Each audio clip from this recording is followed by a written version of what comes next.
Petite voix, la petite voix, la petite voix, la petite voix. Joyeux Noël! Cette année, la Petite Voix s'associe à Mama Édition pour vous offrir un Noël tout en douceur, tout en spiritualité et surtout, tout en livres. Chaque jour de la semaine, je lirai ici l'extrait d'un livre accompagné d'un petit mot de son auteur. Je suis ravie de vous proposer ces petits moments inspirants comme des respirations dans le tumulte qui précède souvent les fêtes. Cerise sur le gâteau, ou plutôt sapin sur la bûche, devrais-je dire, nous vous offrons chaque jour un exemplaire du livre présenté. Pour cela, c'est simple, rendez-vous sur Instagram et Facebook, vous me trouverez en cherchant La Petite Voix, le podcast. Je vous souhaite de très belles fêtes de fin d'année. La Petite Voix fête Noël, c'est parti! Je suis particulièrement contente de vous présenter aujourd'hui un extrait de Ma peau d'un autre monde de Vanessa Escalante. Elle nous emmène en Australie, sur la trace de la culture aborigène.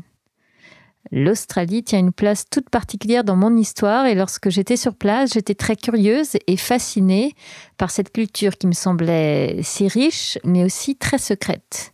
Merci donc à Vanessa, qui par ailleurs est cinéaste et documentariste, de nous initier à cette culture aborigène, la plus ancienne culture vivante au monde.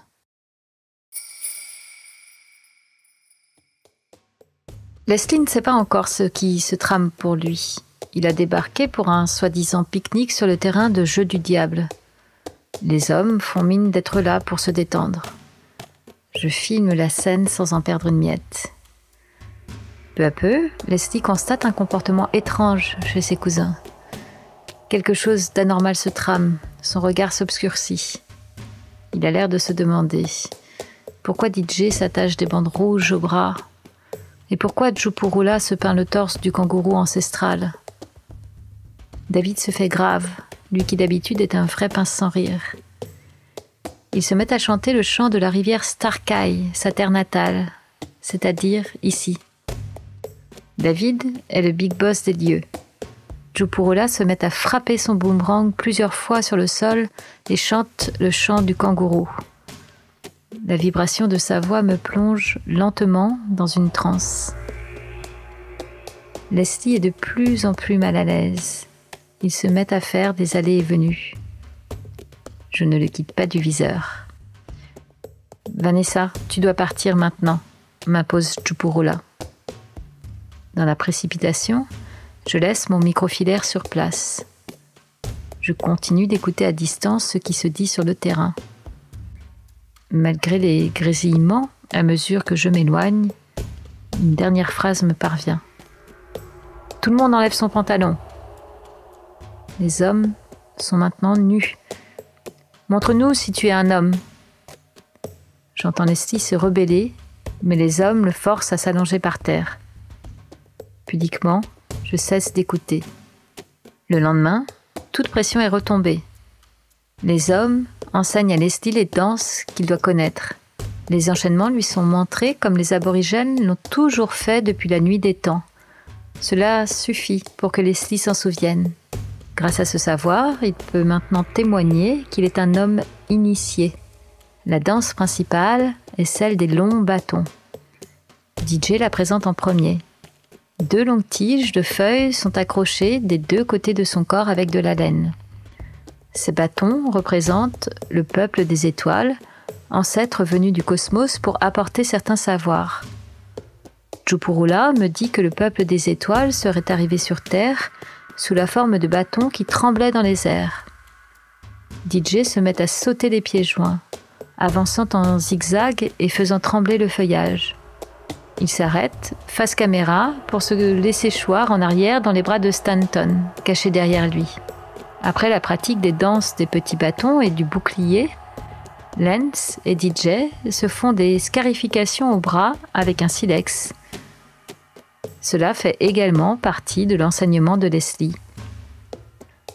La scarification est un langage de beauté inscrit dans le corps des initiés. Les marques diffèrent selon les tribus. Elles racontent le courage et la force de celui qui les porte. La douleur permet peut-être aussi une forme de transe qui les rapproche du temps du rêve. L'initiation de Leslie devrait durer plusieurs semaines dans le bush, mais elle est réduite à 2 jours. Les 5 compagnons ont des priorités familiales et n'ont pas la capacité physique de se maintenir en survie dans la nature comme autrefois.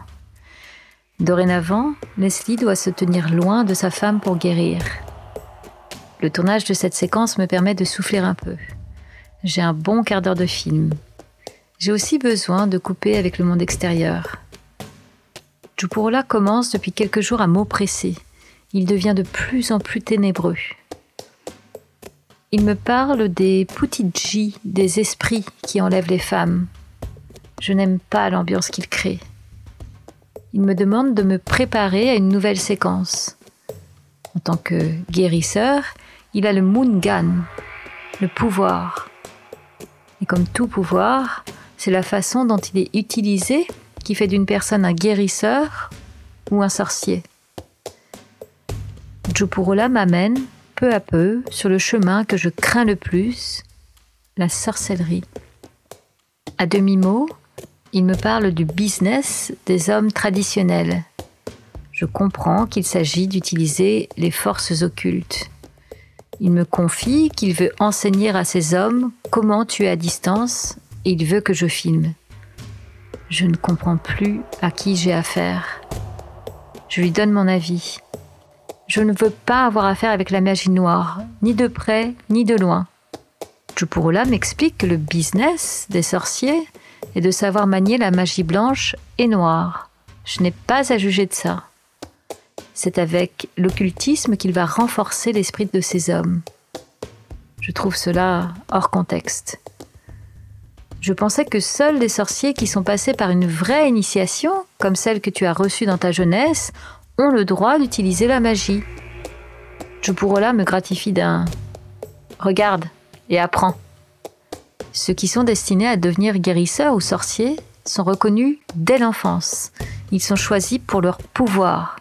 Ils suivent un enseignement initiatique précis. On les appelle les Kuraji, pieds de plume.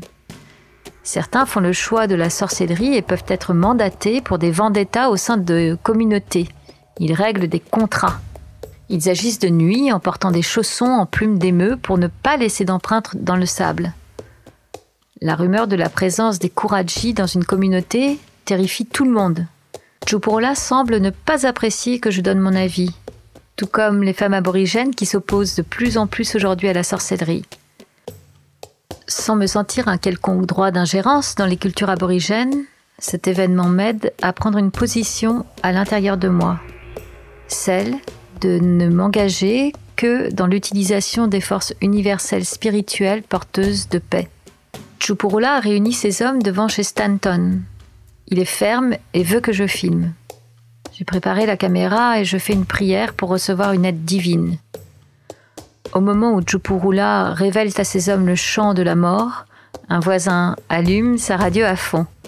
Je l'interromps pour lui expliquer qu'avec cette musique de fond, les images seront inutilisables. Djupurula se fiche de ce que je dis et poursuit son enseignement. Un second voisin allume sa tondeuse et un troisième met en route une perceuse électrique. Cette cacophonie est venue à ma rescousse.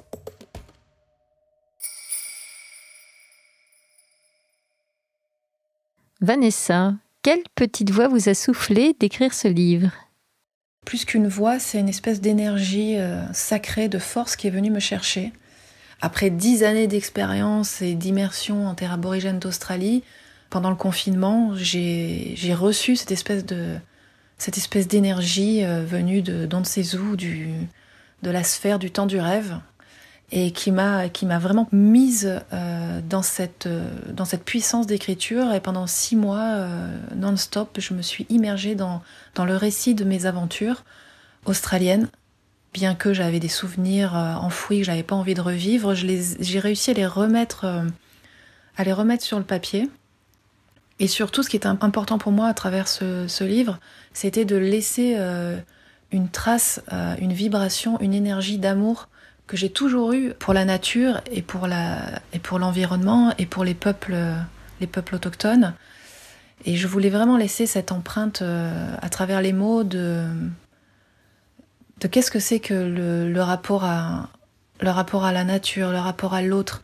Qu'est-ce que c'est que d'être en lien profond, mais total. Je veux dire, moi, pour accéder à la culture aborigène, je me suis complètement déconditionnée, déformatée de ma conscience occidentale.